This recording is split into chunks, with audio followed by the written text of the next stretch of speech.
अपनी जात या हुकूमत के लिए नहीं बल्कि पाकिस्तान के लिए मुज़ाकरात चाहता हूँ। बानी पीटीआई ने मुज़ाकरात करने की वजह बता दी।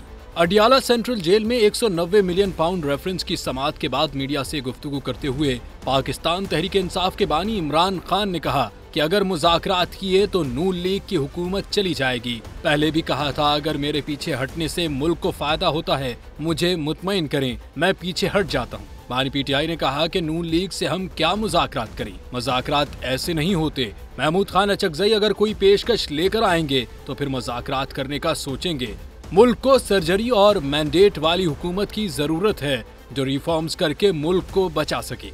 मौजूदा बजट ने साबित किया कि मैंडेट के बगैर हुकूमत रिफॉर्म्स नहीं कर सकती।